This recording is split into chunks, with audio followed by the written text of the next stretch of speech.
So if you want to change the world, start off by making your bed. If you make your bed every morning, you will have accomplished the first task of the day.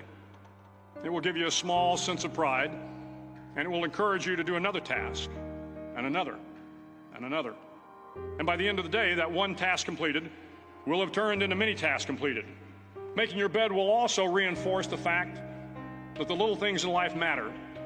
If you can't do the little things right, you'll never be able to do the big things right. And if by chance you have a miserable day, you will come home to a bed that is made, that you made. And a made bed gives you encouragement that tomorrow will be better. To pass SEAL training, there are a series of long swims that must be completed. One is the night swim.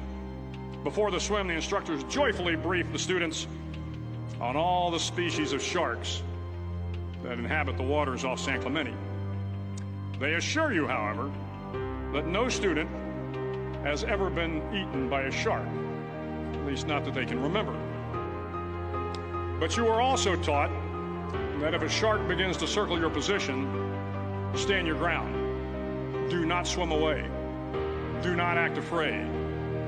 And if the shark, hungry for a midnight snack, darts towards you, then summons up all your strength and punch him in the snout, and he will turn and swim away.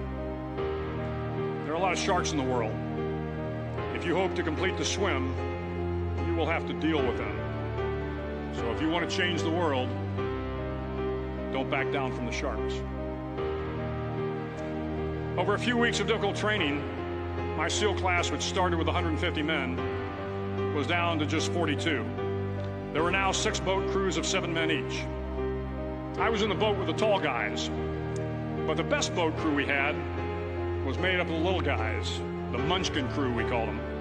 No one was over 5'5". The Munchkin boat crew had 1 American Indian, 1 African American, 1 Polish American, 1 Greek American, 1 Italian American, and 2 tough kids from the Midwest. They out-paddled, outran, and outswam all the other boat crews. The big men in the other boat crews would always make good-natured fun of the tiny little flippers the Munchkins put on their tiny little feet prior to every swim.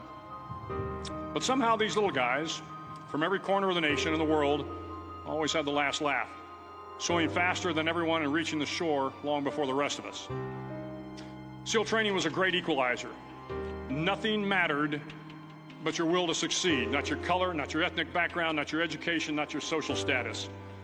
If you want to change the world, measure a person by the size of their heart, not by the size of their flippers. The 9th week of training is referred to as Hell Week. It is 6 days of no sleep, constant physical and mental harassment, and 1 special day at the Mud Flats. The Mud Flats are an area between San Diego and Tijuana where the water runs off and creates the Tijuana Sloughs, a swampy patch of terrain where the mud will engulf you. It is on Wednesday of Hell Week that you paddle down in the mud flats and spend the next 15 hours trying to survive this freezing cold, the howling wind, and the incessant pressure to quit from the instructors. As the sun began to set that Wednesday evening, my training class, having committed some egregious infraction of the rules, was ordered into the mud. The mud consumed each man till there was nothing visible but our heads. The instructors told us we could leave the mud if only 5 men would quit. Only 5 men, just 5 men, and we could get out of the oppressive cold. Looking around the mud flat, it was apparent that some students were about to give up. It was still over 8 hours till the sun came up. 8 more hours of bone-chilling cold. The chattering teeth and the shivering moans of the trainees were so loud, it was hard to hear anything. And then one voice began to echo through the night. One voice raised in song. The song was terribly out of tune, but sung with great enthusiasm.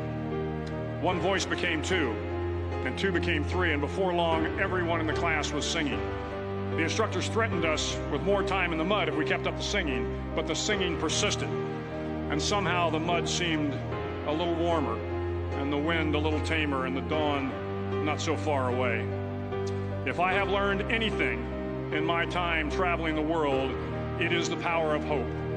The power of one person, a Washington, a Lincoln, King, Mandela, and even a young girl from Pakistan, Malala. One person can change the world by giving people hope. So if you want to change the world, start each day with a task completed. Find someone to help you through life. Respect everyone. Know that life is not fair and that you will fail often. But if you take some risks, step up when the times are the toughest, face down the bullies, lift up the downtrodden, and never, ever give up. If you do these things, the next generation and the generations that follow will live in a world far better than the one we have today. And what started here will indeed have changed the world for the better.